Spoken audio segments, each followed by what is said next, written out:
ಗೋಕಾಕ್ ನಗರದ ಉತ್ತರ ಮತ್ತು ಪಶ್ಚಿಮ ದಿಕ್ಕುಗಳಲ್ಲಿ ಹರಿಯುತ್ತಿರುವ ಘಟಪ್ರಭಾ ಮತ್ತು ಮಾರ್ಕಂಡೆಯ ನದಿಗಳ ಸಂಗಮದ ಪವಿತ್ರ ಸ್ಥಳವನ್ನ ಅಭಿವೃದ್ಧಿಪಡಿಸಲು ಸರ್ಕಾರವನ್ನ ಆಗ್ರಹಿಸಲಾಯಿತು. ಈ ಕುರಿತು ನಗರದ ಜ್ಞಾನ ಮಂದಿರ ಆಧ್ಯಾತ್ಮ ಕೇಂದ್ರದಲ್ಲಿ ಇಂದು ನಡೆದ ನಾಗರಿಕರ ಸಭೆಯಲ್ಲಿ ಈ ಕುರಿತು ವಿಸ್ತಾರವಾಗಿ ಚರ್ಚಿಸಲಾಯಿತು.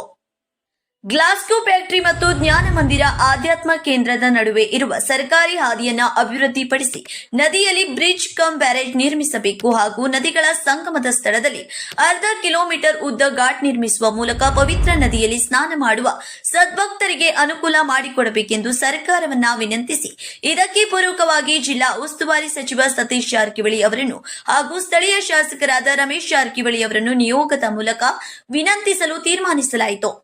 ಹಾಗೂ ಪ್ರಸಕ್ತ ಸಾಲಿನ ರಾಜ್ಯ ಸರ್ಕಾರದ ಬಜೆಟ್ ಸಂದರ್ಭದಲ್ಲಿ ಈ ಕುರಿತು ಪ್ರಾವಿಧಾನ ಮಾಡಲು ಜಿಲ್ಲಾ ಉಸ್ತುವಾರಿ ಸಚಿವರ ಮುಖಾಂತರ ಮುಖ್ಯಮಂತ್ರಿಗಳನ್ನ ಭೇಟಿಯಾಗಲು ಸಹ ಚರ್ಚಿಸಲಾಯಿತು. ಸಭೆಯ ನಂತರ ನಡೆದ ಪತ್ರಿಕಾಗೋಷ್ಠಿಯನ್ನು ಉದ್ದೇಶಿಸಿ ಮಾತನಾಡಿದ ಅರ್ಬನ್ ಬ್ಯಾಂಕ್ ಅಧ್ಯಕ್ಷರಾದ ಬಸವರಾಜ್ ಕಲ್ಯಾಣ್ ಶೆಟ್ಟಿ, ಕೇಲಿ ನಿರ್ದೇಶಕರಾದ ಜಯಾನಂದ್ ಮುನವಳ್ಳಿ, ಹಿರಿಯ ರಾಜಕೀಯ ಮುಖಂಡ ಅಶೋಕ್ ಪೂಜಾರಿ ಹಾಗೂ ಮುಖಂಡರಾದ ಸೋಮಶೇಖರ್ ಮಗ್ದುಮ್ ಅವರು ಮಾತನಾಡಿ, ಘಟಪ್ರಭಾ ಮತ್ತು ಮಾರ್ಕಂಡೆಯ ನದಿಗಳ ಸಂಗಮದ ಸ್ಥಳ ತನ್ನದೇ ಆದ ಧಾರ್ಮಿಕ ಮಹತ್ವ ಹೊಂದಿದ್ದು, ಈ ಸ್ಥಳದಲ್ಲಿರುವ ಶ್ರೀ ಕೂಡಲ ಸಂಗಮೇಶ್ವರ ದೇವಸ್ಥಾನವು ಶತಮಾನಗಳ ಇತಿಹಾಸ ಹೊಂದಿದ್ದು ತನ್ನದೇ ಆದ ಮಹತ್ವ ಹೊಂದಿದೆ. ಸದರಿ ಕ್ಷೇತ್ರವನ್ನು ಅಭಿವೃದ್ಧಿಪಡಿಸುವ ಮೂಲಕ ಇದನ್ನು ಪ್ರವಾಸಿ ಕೇಂದ್ರವನ್ನಾಗಿ ಮಾಡುವುದರ ಜೊತೆಗೆ ಗೋಕಾಕ್ದ ಅಭಿವೃದ್ಧಿಗೆ ಪೂರಕವಾದ ಚಿಂತನೆ ಇರಲಿದೆ. ಕಾರಣ ಸರ್ಕಾರ ಕೂಡಲೇ ತಮ್ಮ ಬೇಡಿಕೆಯನ್ನ ಈಡೇರಿಸಬೇಕೆಂದು ಸರ್ಕಾರವನ್ನ ಆಗ್ರಹಿಸಿದರು.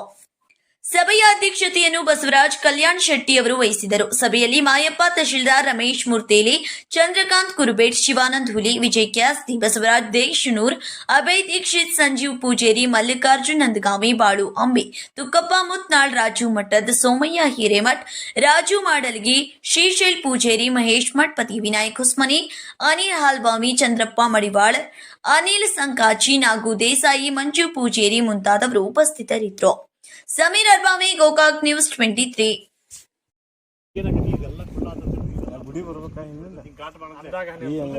ಸಮುದ್ರ ಬೀಚ್ ಜಾಗ ಮಾಡಿದಂಗೆ ಇಲ್ಲಿ ಸಮುದ್ರ ಬೀಚ್ ಮಾಡಂಗೆ ಜಾಗ ಇದನ್ನ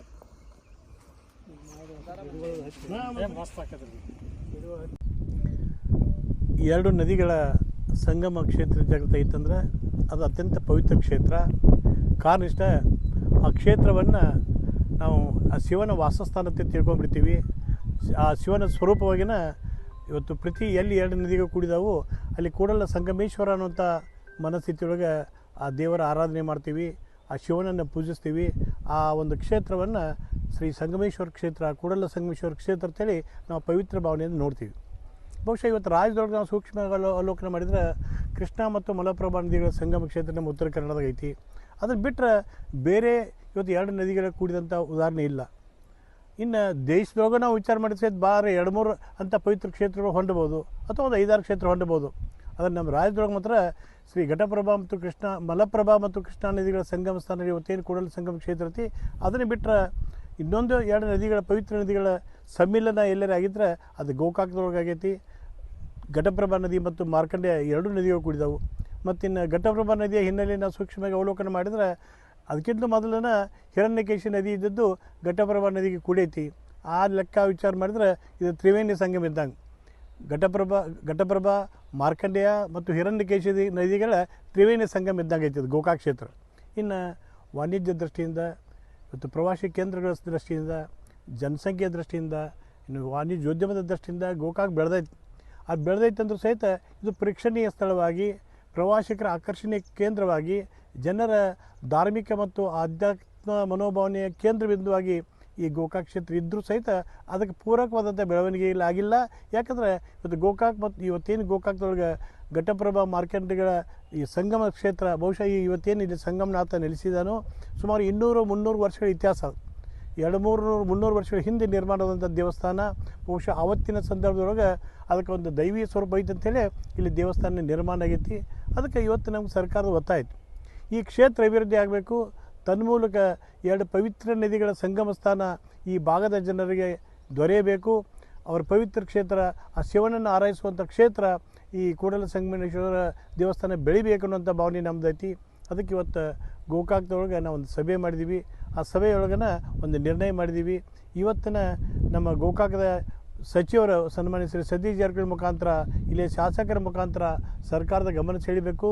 ಇದಕ್ಕೆ ಪೂರಕವಾದಂಥ ಅಭಿವೃದ್ಧಿಗೆ ಪೂರಕವಾದಂಥ ಒಂದು ಚಾಲನೆ ಇವತ್ತೇನು ನಾಳೆ ಬಜೆಟ್ ಮಂಡನೆ ಆಗೈತಿ ಅದರೊಳಗೆ ದೊರೆಯಬೇಕನ್ನೋ ಸಲುವಾಗಿನ ಇವತ್ತು ನಾವು ಸರ್ಕಾರವನ್ನು ಒತ್ತಾಯ ಮಾಡ್ತಾ ಇದ್ದೀವಿ. ಅದಕ್ಕೆ ಪೂರಕವಾದಂಥ ಮುಂದಿನ ಕೆಲಸ ಮಾಡಾಕ್ತೀವಿ.